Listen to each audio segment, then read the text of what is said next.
Fala, pessoal do sexto ano, tudo bem? Espero que vocês estejam bem, família, e que vocês estejam com bastante paciência, porque esse período de quarentena não tem sido fácil, não é mesmo? Na última aula, a gente voltou, né? Fizemos as revisões e eu fiz a correção da atividade que faltava. Hoje, dentro da classe de palavras dos substantivos, né, que a gente viu na última aula, nós vamos ver uma questão específica sobre eles, que é a questão das flexões, ok? Então, ainda estamos trabalhando dentro dos substantivos aí. Trabalhamos os tipos, né, na última aula, e hoje a gente vai trabalhar sobre as flexões dos substantivos. Coloquei para vocês, a matéria está na apostila 1 e está no intervalo de páginas aí, ó, da 83 a 85. Beleza. Então, vocês vão precisar da apostila aí na mesa para acompanhar, tá bom? Mas, para acompanhar sim, né? Na verdade, esse PowerPoint aqui é todo como se fosse quadro, tá? Não eu não reescrevi o livro aqui, eu coloquei de outro jeito, até com mais facilidade para vocês entenderem por causa das cores, tá? No livro, então, vocês vão ter a matéria no livro e aqui no material do PowerPoint. Eu indico para vocês que vocês façam a reescrita desses PowerPoints no caderno, que aí vocês vão ficar com a matéria no caderno igual a gente faz em sala. E você é só pausar o vídeo, né? E no roteiro que está sendo enviado na segunda-feira, estão sendo enviadas atividades referentes a essa matéria. Então, vamos lá. Nós já vimos, né, que o substantivo, ele é uma classe de palavra que é variável. O que é uma classe de palavra que é variável? É uma classe de palavra que pode sofrer variações, tá?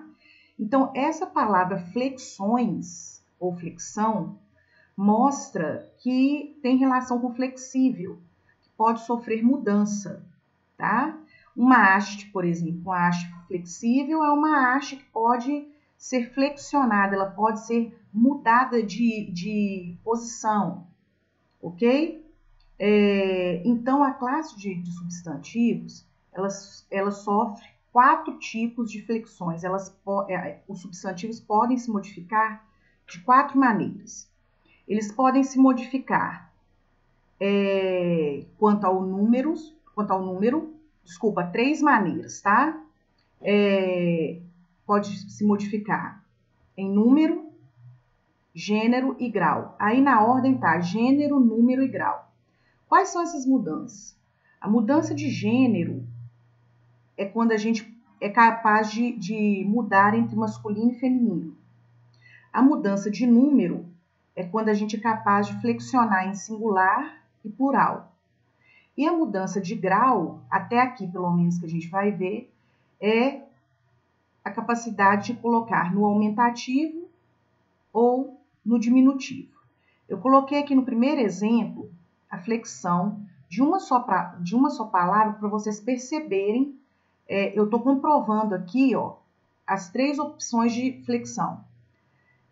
De número, né? A palavra garota, aqui, ó, a palavra garoto, por exemplo, pode sofrer variações para indicar plural, garoto para garotos, feminino, garoto para garota, então modificou o gênero, aumentativo, garotão, e diminutivo, garotinho. Então, eu comprovei aqui também o grau.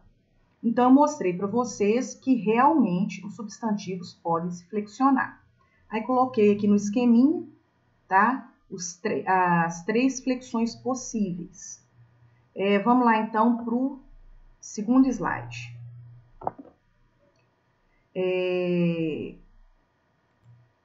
Esse slide, então, mostra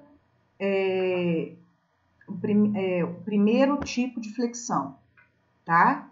é a flexão de gênero. Vamos lá que eu coloquei que é a mudança de feminino para masculino e vice-versa.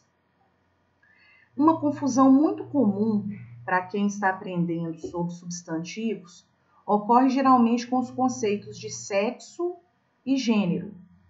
Nunca pense que os dois são a mesma coisa. Os gêneros dizem respeito a todos os substantivos da língua portuguesa. Por exemplo, quando a gente fala de sexo, a gente fala de feminino e masculino, certo?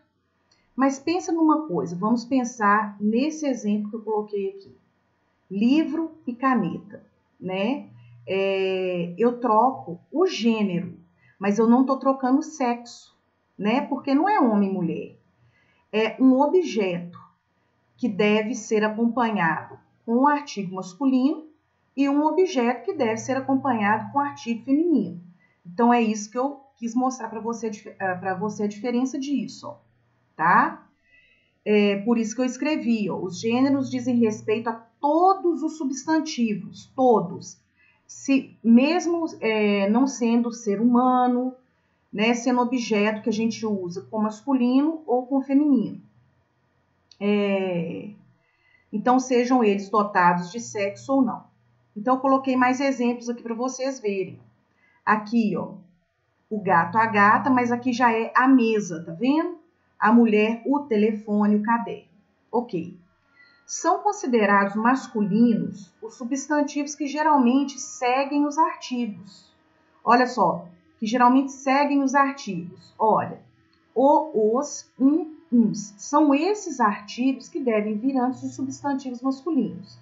E a, as, uma, umas, que devem vir antes de substantivos no feminino. Ok. O principal instrumento que temos para classificar um substantivo quanto ao gênero é o artigo. Então, o artigo é o indicativo de qual gênero da palavra posterior. É ele que diferencia quando um substantivo, por exemplo, olha só, como estudante, é feminino ou masculino. Por quê? Porque estudante é uma palavra que é usada tanto para o sexo masculino quanto para o sexo feminino. O estudante, a estudante. A palavra não mudou nada. Então, eu só vou saber se refere ao feminino ou ao masculino através do artigo colocado antes dessa palavra. Então, visto que a palavra em si não deixa isso explícito, porque a palavra continua na mesma forma. Ok. Temos na língua portuguesa 2 gêneros, né? Que é feminino e masculino, e substantivos que são apresentados de forma uniforme e de forma biforme. Uniforme, quando eles aparecem de uma só forma, né? A gente vai de uniforme para a escola aí para todo mundo ficar igual. Então, uniforme, uma forma só, e biforme, 2 formas, né? Um time que é bicampeão, ele é campeão 2 vezes. Então, esse bi aí é de 2 formas. Agora, observa. Os uniformes são aqueles que têm uma forma única para ambos os gêneros. Que foi no caso aí que eu mostrei acima, o caso de estudante. A palavra não varia. Tá vendo? Uma forma só para os 2 gêneros. Como é o caso, né, que a gente chama dos comuns de 2. Ele é uma forma comum para os 2 gêneros. Tá bom? Neles, o gênero precisa ser diferenciado pelo artigo. Caso contrário, será desconhecido. Então, a gente precisa do artigo para poder diferenciar esse gênero. Continuando ainda sobre gênero, essa parte é a única que é um pouquinho maior, tá? Entretanto, nos substantivos biformes, né? Eu expliquei 2 formas, que temos o máximo de variação. E por isso, é para eles que devemos estar mais atentos. Então, se os uniformes eles não variam, né? Apresentam a mesma forma, eles são mais fáceis porque eu não preciso modificar. Os biformes, então, a gente tem que ficar atento. é que dentro dos substantivos biformes, temos palavras de formação irregular, que não seguem um padrão, tá? Como ateu, ator, avô, embaixador, europeu, guri, judeu, mandarim, rei, galo, sultão e pigmeu.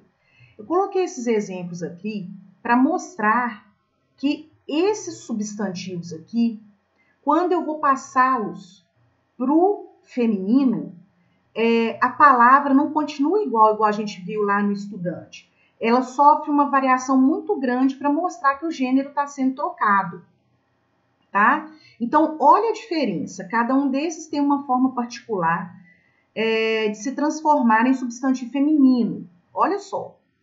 Ateu, que a gente viu lá, modificou totalmente. Olha, ateia, ator, atriz, avô, avó. Aqui, no caso, modificou pouco, mas o acento comandou aqui também. Embaixador, embaixatriz. Europeu, europeia. Guri, guria. Judeu, judia. Mandarim, mandarina. Rei, rainha. Galo, galinha. Sultão, sultana. E pigmeu, pigmeia. Tá vendo, então? É mais fácil os uniformes porque eles mantêm a mesma forma. Tá vendo? Os biformes, a variação pode ser grande, então fica mais complicado de se formar. Tem que ter mais atenção, que eu coloquei em cima por causa disso. Em casos como esses, apenas conhecendo ambas as palavras, conseguirá flexionar o gênero.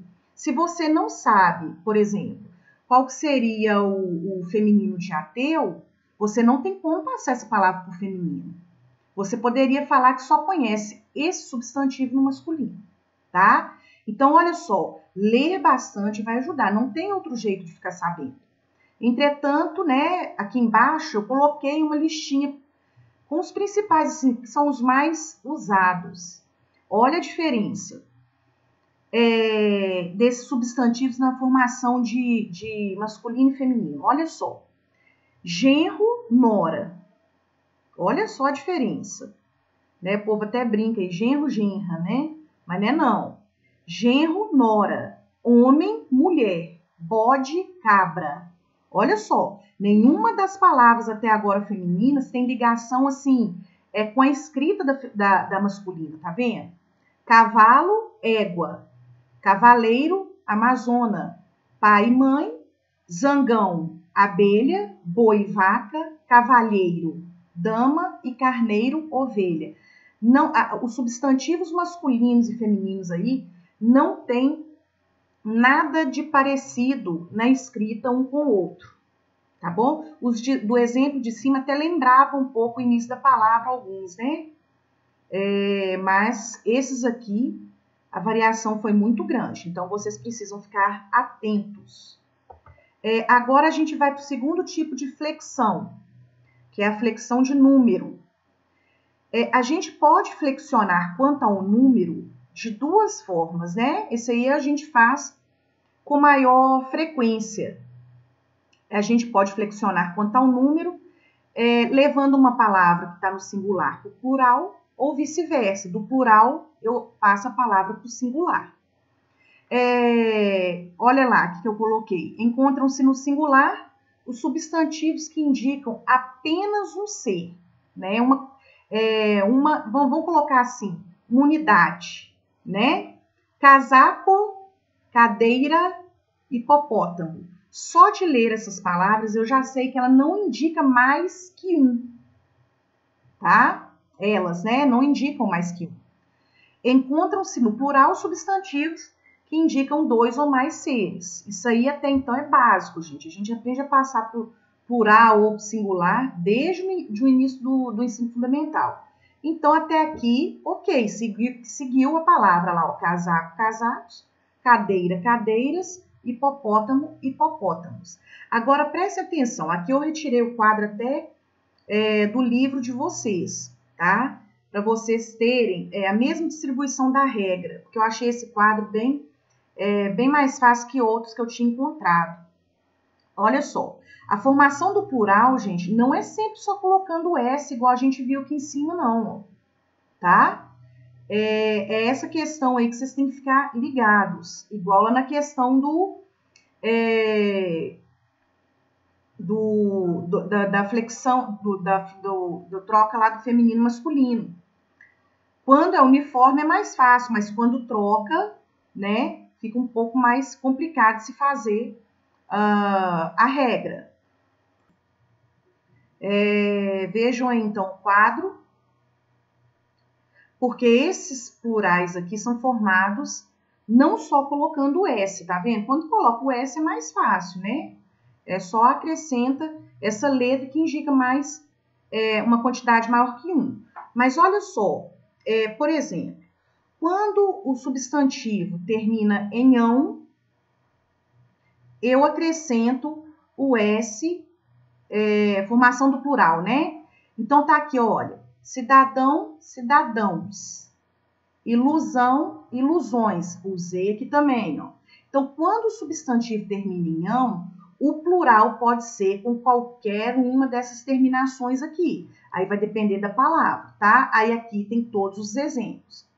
Quando a palavra termina com R ou Z, o que eu tenho que fazer o plural? Não é só com S também, tá vendo?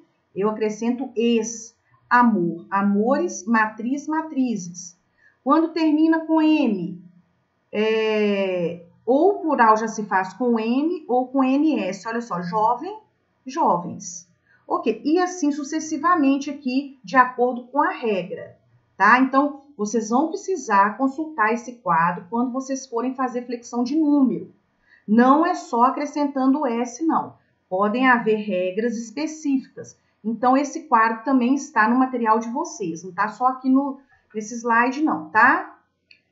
Terceira e última flexão que um substantivo pode sofrer. Flexão de grau. A flexão de grau é aquela que identifica a grandeza de um determinado substantivo, ou seja, o seu aumentativo, né? Grandeza para maior, óbvio. Ela existe para que não precisemos fazer construções como ele era um gato grande, né? O tempo inteiro, não é que é errado, mas o tempo todo você vai ficar falando a palavra e o grande para mostrar o tamanho, depois você coloca pequeno para mostrar que tamanho também. Então, foram criados os substantivos no aumentativo e no diminutivo para você mudar um pouco esse jeito de colocar o grau. Então, olha lá, e para que possamos, em seu lugar, optar pelo simples, ele era um gatão. Então, eu não precisei usar duas palavras, no caso, gato grande. Só através do gatão eu já sei que eu estou falando de tamanho maior. Também podemos fazer coinho e inha quando queremos indicar pequeneza. Lá era grandeza, aqui pequeneza.